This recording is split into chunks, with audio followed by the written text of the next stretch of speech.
Hi, this is Dr. Ben Morrill. Welcome to episode 128 of Reptile Genetics Weekly.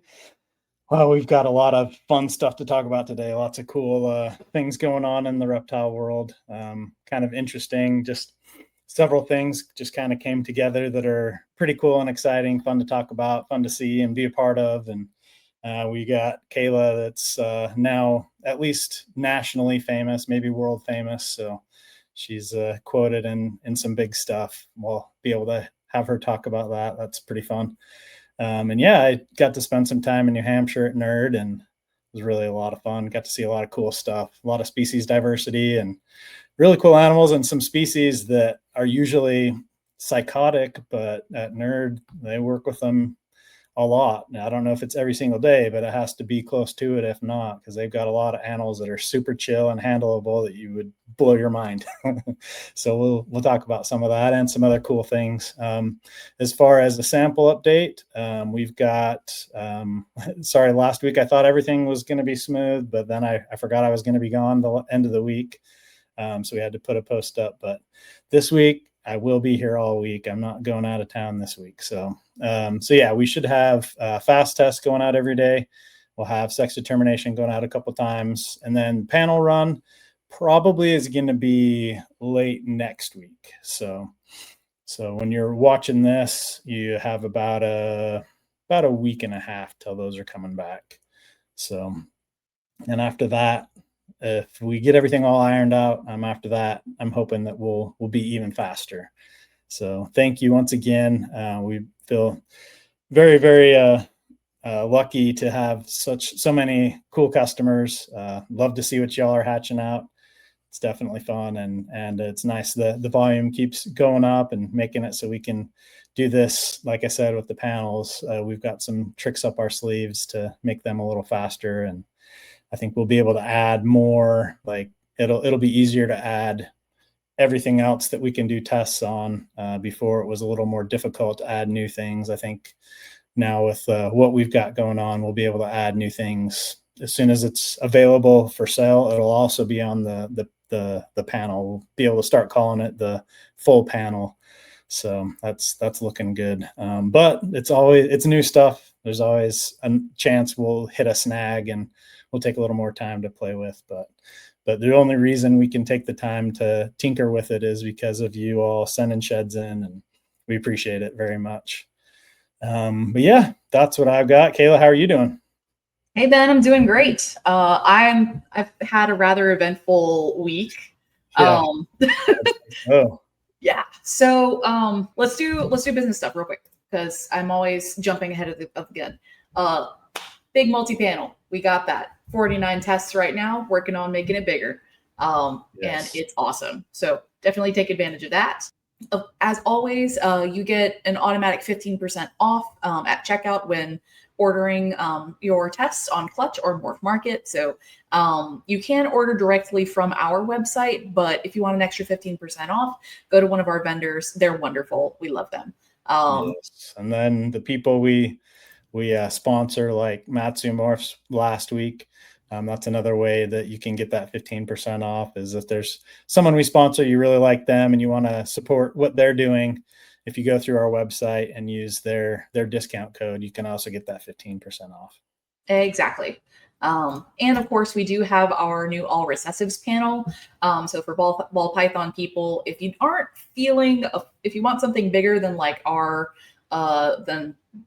basically build your own type of 4 or 5 mutation panel, but you don't want the whole 49 panel, the all recessives panel might be for you, because then you can figure out what pets your animal's carrying.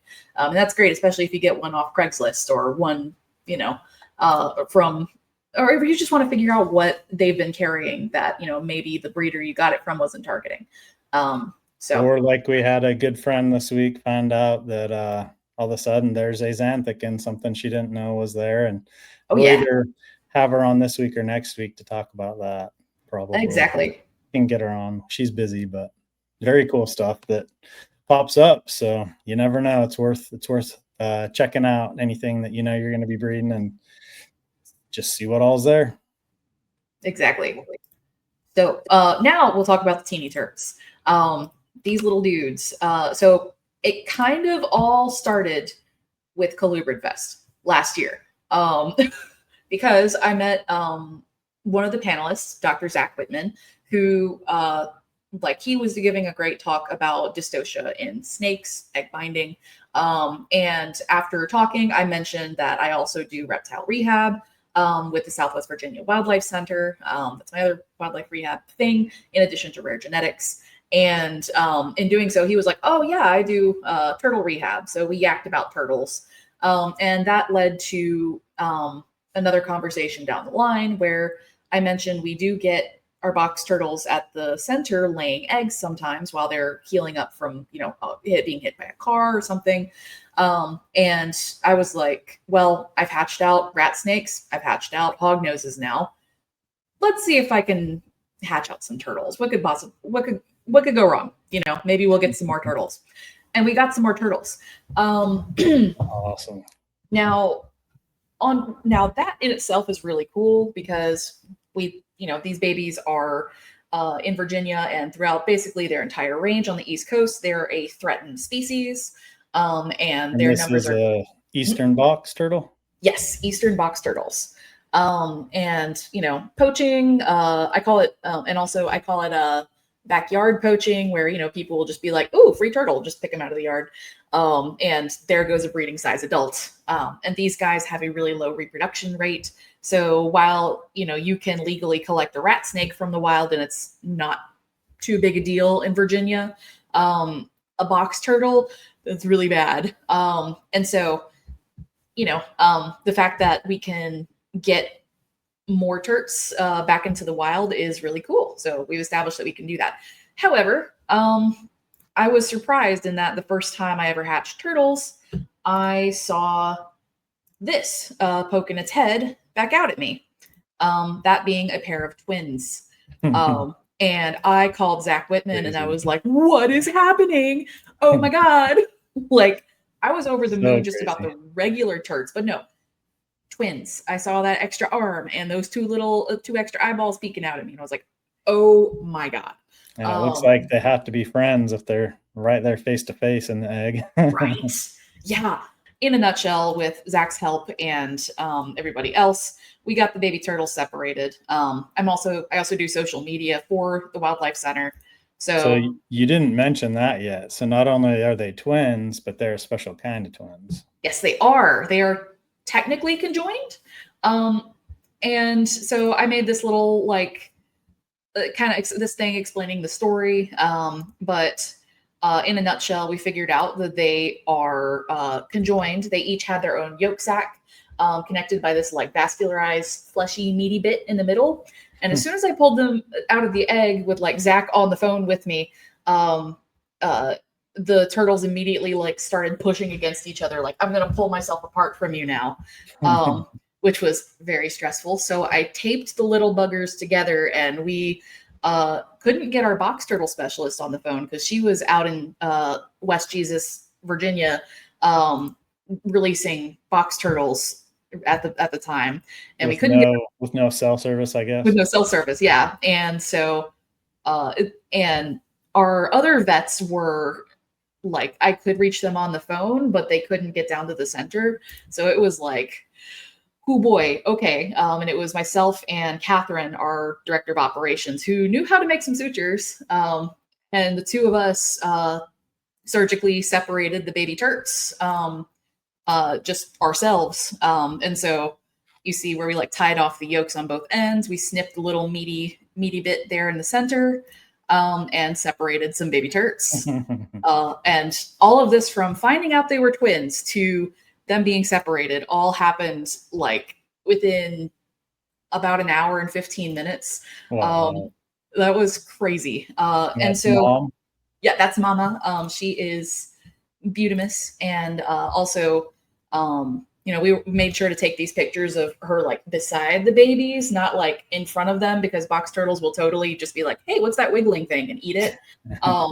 They'll eat toads. They'll eat just straight up carrion. They're hilarious. That pattern and color is beautiful. Is that pretty normal for Eastern box turtles, or is that a special one?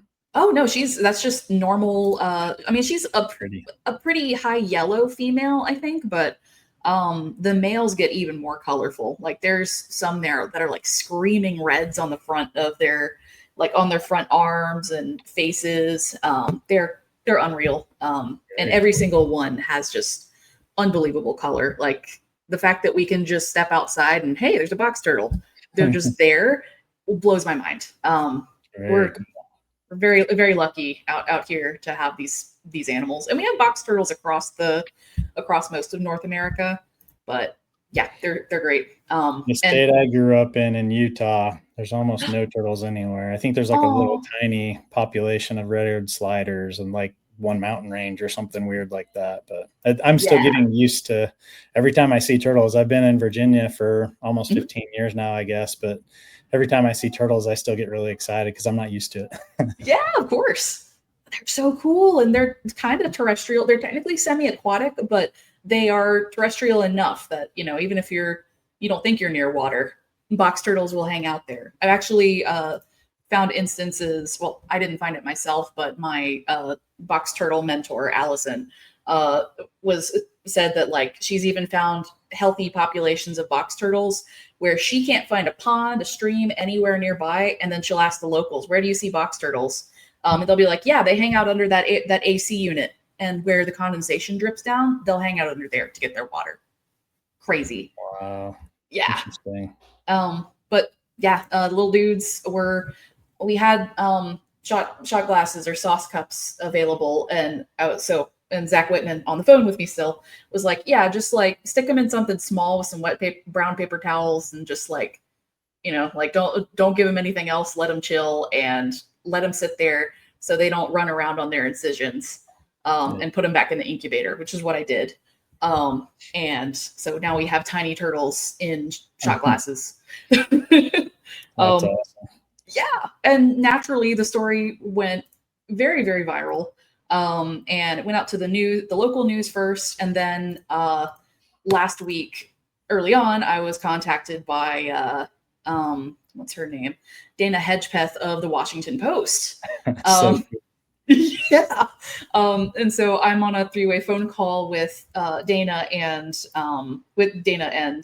our director Chester, talking about these turtles. And of course we're kind of nervous because we're like, yeah, we were like under vet direction, but it was, we don't want to set a bad example like, you don't want to have non-vet people doing turtle surgery. Like, please don't do this at home. If that's all you got, that's all you got. Yeah, it is what we had. And we've got a lot of training. And to be fair, in wildlife rehab, you're working with a paper clip and a piece of string and praying that it works most of the time anyway. But, Zach's a great one to have on the phone. He's done this a few times. Yeah, it was awesome. And so she wrote out the story. And, there's this video I took, and the audio is muted, but like in that video, I was like I was losing my top, just absolutely like, oh my God, baby turts in that video. Awesome. And I expected, there's a picture of their surgery. And like I expected to be quoted a couple of times, but no, they just quote me through the entire article. Awesome. So y'all will have to check it out, and if you can give it a thumbs up or give a comment. I don't know. I'm not on any like newspaper kinds of websites, but there's something you can do. You should get on there and support. Very, very cool. For sure. So that was exciting. And I did find it very funny that they were very interested in like, oh, well, who's the dad? Is he at the center? And I'm like, no, we don't make the turtles. We just like, they'll retain sperm for like 5 years. And apparently my quote was like, yeah, we're very straight laced here. It's probably been a couple, it could be last season, or it could have been a couple of years since she's met a man. And they quoted that exactly with my goofy verbiage. Apparently the editor loved that. So, so there you go. Teeny turts. And cool. And the twins are eating, all of them are eating. They're doing well at the center. And so are they pretty much half size of their siblings? Yeah. They are, you can kind of see it in this picture right here. So Okay. yeah, like this is more recent, but like there's the normal size little guys, and then there's Mhm. the twins who are, they're starting to get closer in size to their Good. siblings. And this is what I call soup time, where I stick them in some water and float some food around with like, there's earthworms, waxworms, greens, and turtle pellets, and all kinds of good stuff just to get them eating a variety. Um, and they'll sometimes eat, but otherwise they just want to stay buried because they're trying to brumate and it stresses us out. So they get soup time every day to make sure they eat. Very good. Yeah, so that's the turtle adventure. I've told a few people, but because it was still like kind of on the down low at first with the center, but soon, now that it's blown up, it's like, okay, Yeah. let's talk about it. It's fun. It's in the Washington Post. Yeah, I think you're gonna Yeah, I think say. so.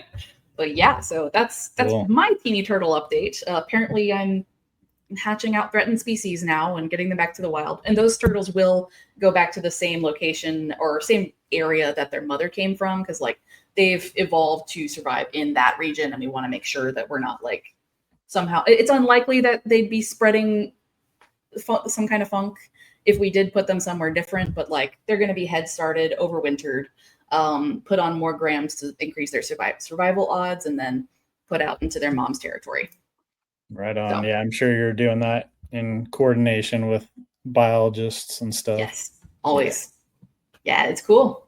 Yeah. Um, That's an important point that we also point out here. Not yes. only do you not want to be doing turtle surgery, you also don't want to be releasing animals that you hatched out in captivity unless you're doing it with someone. There's a lot of thinking and planning. It's something, if you're interested in this at all, you can look up some papers of where people do reintroductions, whether it's reptiles or other Yep. species, but there's a lot of thinking and planning and things to worry about before you let animals back into the wild. So this is a Exactly. very special case where Yeah. Kayla's in a place where she's got a lot of support and over these last, how long have you been there? A couple of years now, or at least a year? About a year and a half now. It'll be 2 years in April, I guess. Yeah, But yeah, you've got no. to see a lot of crazy stuff over that time. Oh my God, I can't tell all the stories here. Yeah. um, I've shared a few, but yeah, no. The Wildlife Center is like federally permitted for migratory songbirds. It is state permitted for all the other stuff. Like the only, if it's native to Virginia and it's not a deer, skunk, or raccoon, they do it. So yeah, and so yeah, no, that's very much in conjunction with state biologists and all of that, because all the other stuff I hatch out for like my private captive animals, those will never see the wild ever. Yeah. So yeah, and the babies are back at the center anyway, but yeah, um, Cool. yeah, they're cool. It's But fun let's stuff. talk about what you did this weekend. Oh my gosh, Yeah, I'm I got to jealous. have some fun too. Yeah. So I got to fly into Boston and drive a little bit, not too far, to get to Mhm. Nerd. It's New England Reptile Distributors. For those of you that don't know, Kevin McCurley's business. He's had Yeah. there, I think, since the '90s. I probably should have looked that up, but I think yeah, so. He's like kind of, he's not one of the OGs, but he's pretty close to one of the OGs. yeah. He's been doing it for a long time. Back when ball pythons were getting sold for over $100,000 and crazy. There's some crazy stories from back in the day. Hmm. For sure. And so you worked with Doug Balu. Am I saying that right? Doug Balu Oh, and yep. yep. And to set up the visit. And then Yes, Doug put in a lot of work. First of all, yeah. last year he pulled dozens of sheds and brought them to Tinley. So he pulled a whole bunch of sheds for us, and then over the last little while he set this up so that I could come and be able to collect samples. So these are some of Doug's animals he's hatched out, and Hmm. some of the morphs that they're working with at Nerd.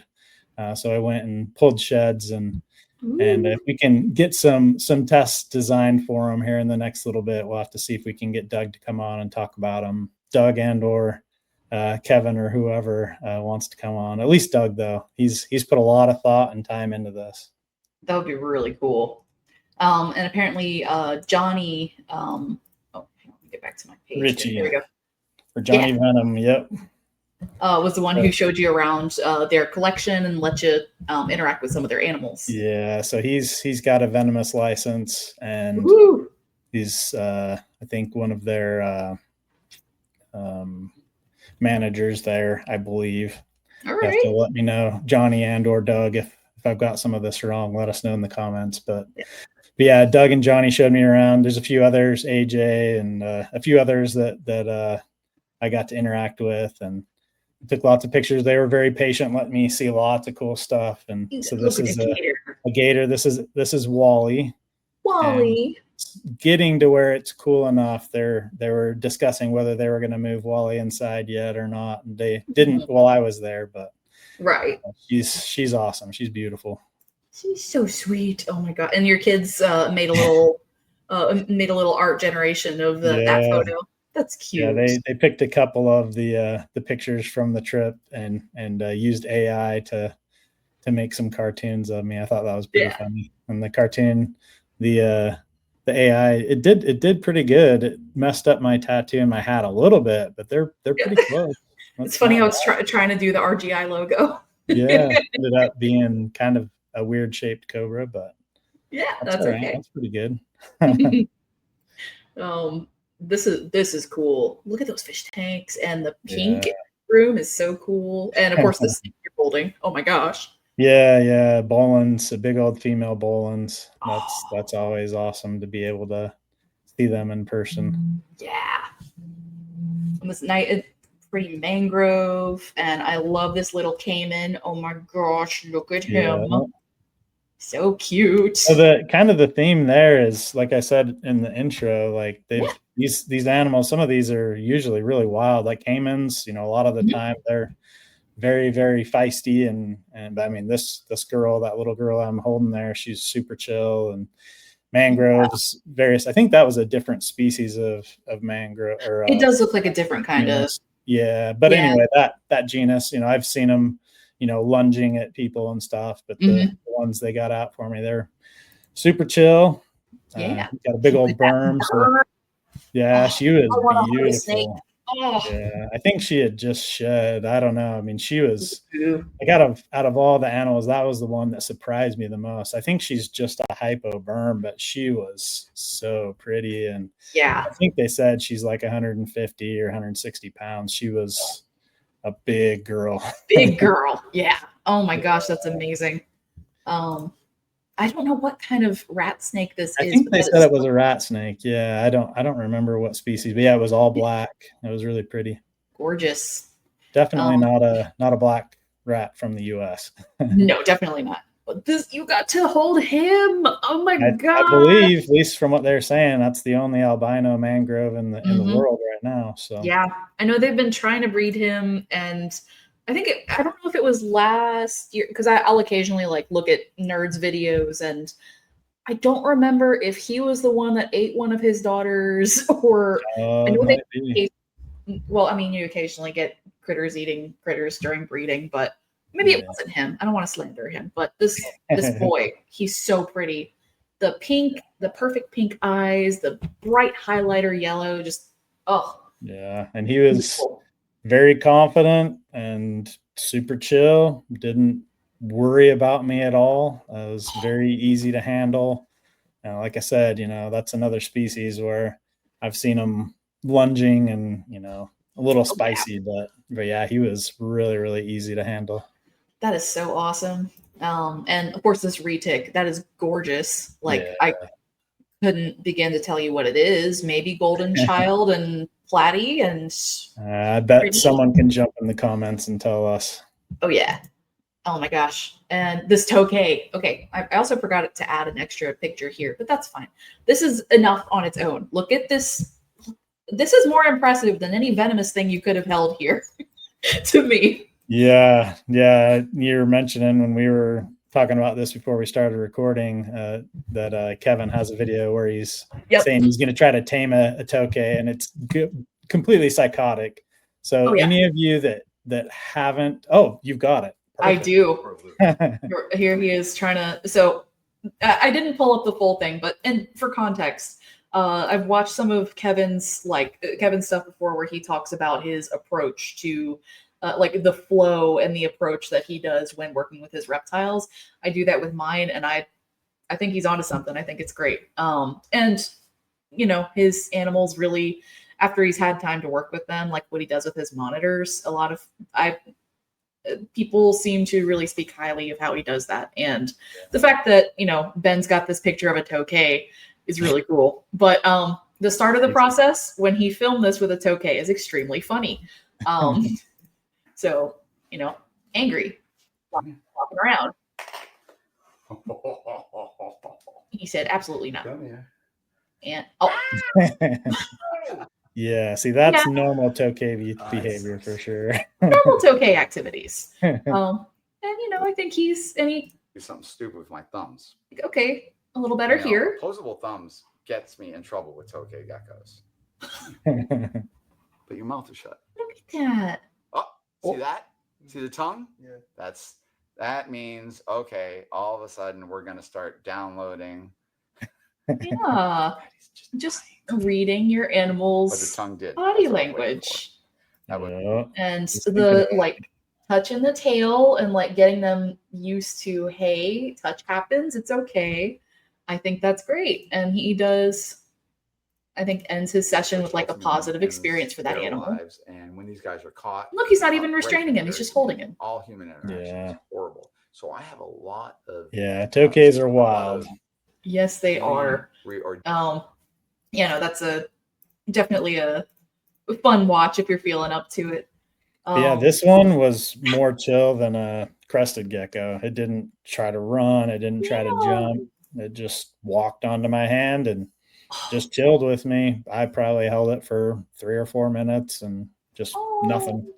Super chill. And it's the first time I've really been able to get up close. And it's a similar thing with many geckos, but I mean, their eyes are so beautiful. Just yes, they are little tiny vessels and just so intricate.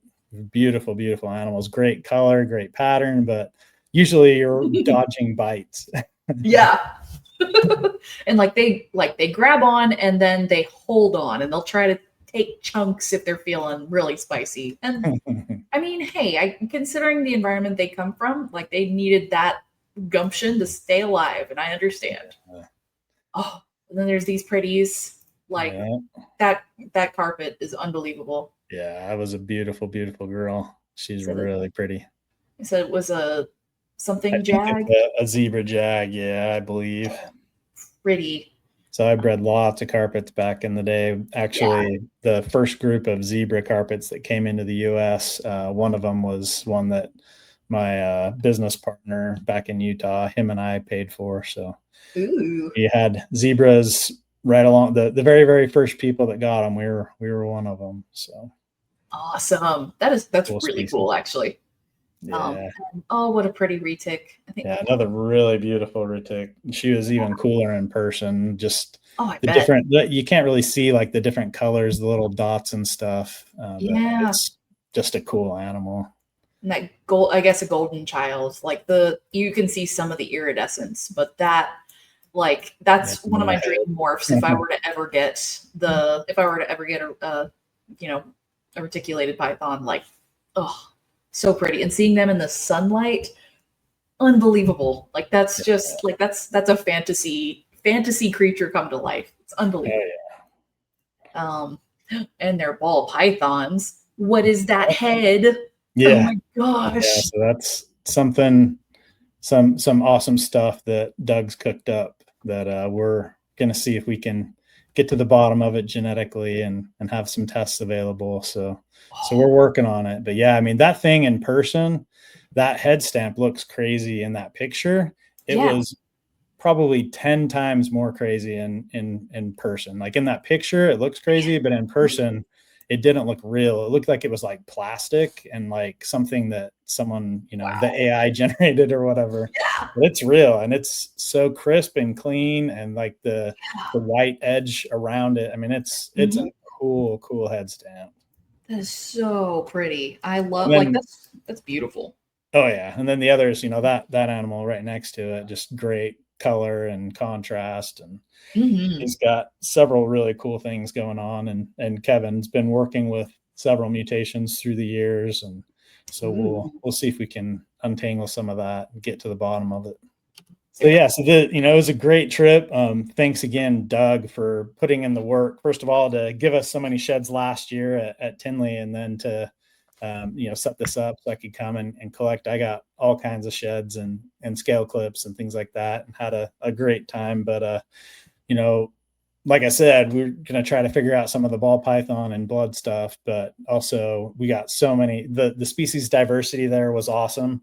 So that's kind of the two biggest take homes from going there, is the species diversity, and then just how blatantly obvious it is that those animals are handled and used to, being around humans, that even the species that are usually crazy, just was amazing how chill you could literally open a cage and interact, and the stress levels aren't going up at all, much at all, if any, in most of those animals. It was really, really cool to experience in person. That is so awesome. I'm jealous, man. I'm glad you got to go. That is so cool. And I'm really excited to see like what kind of scale clips you got from there, because that's a big variety. Yes. So awesome. Thanks, Doug and Jonny and all the nerd team. That's so cool. Yeah. Kevin, everybody. Yeah. All right. So tell me about this pretty white snake that you got, or that you got shed samples from Randy Bush.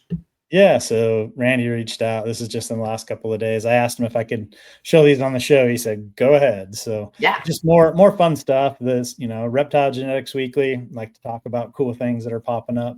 Yeah. So this is a case, and I'll test Kayla a little bit, see if she'll ask similar questions as I did. So if they're, from the pairing there, it's a double het monsoon pied. So it looks normal, but it's het for monsoon and pied.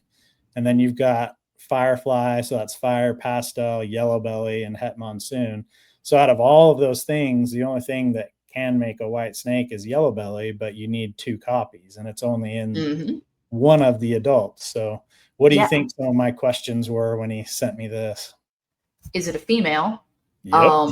And is it a female? And also, is there any possibility of of something in the yellow belly complex hiding in the double het monsoon pied? And okay, we know how big the clutch was. How many made it to hatching would be my question as well. That would be another good question. Yes. Yeah.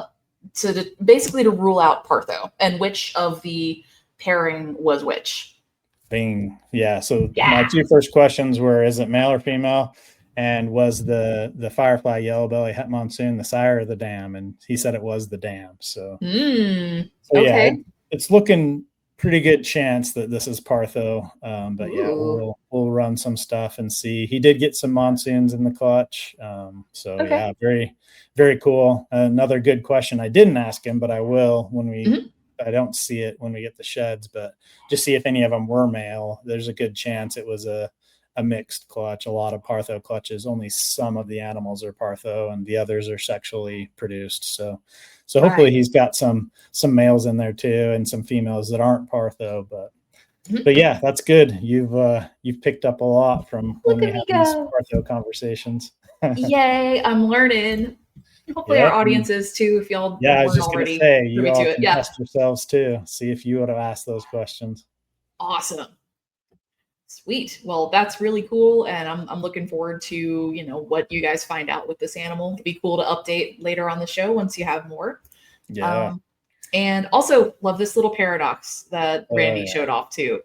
Very cool. Yeah, we had the paradox episode not long ago. I think a couple episodes back, and so he sent that in. And when I was at Nerd, Doug had a couple of pretty cool paradox animals too. So that's happens here and there. This one's cool, is it's kind of got a belt on. I like that. Yeah, that's cute.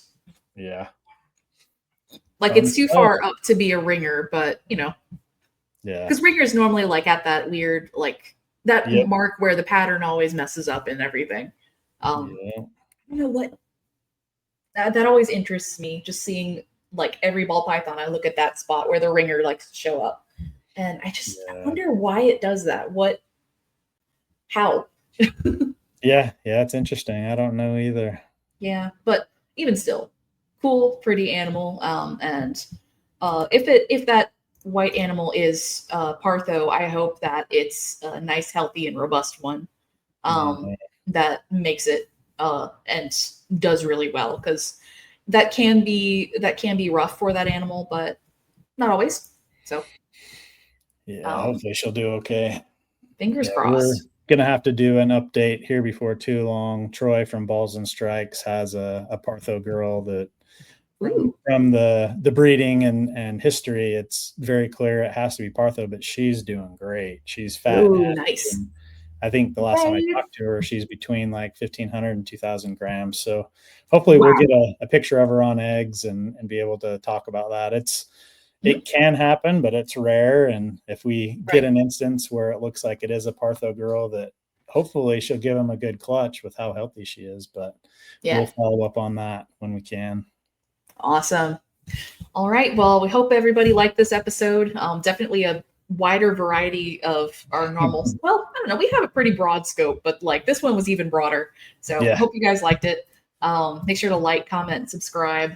Let us know what you thought of all of these topics, really. And yeah, you got anything before we call it a day, Ben? No, just go check out the Washington Post and give it let them know that's the kind of content we want to see. If we have a bunch more people hitting that, then maybe they'll do more content like that. That would be awesome. Yeah. All right. Well, thanks, guys, and we'll see you next week. Thank you.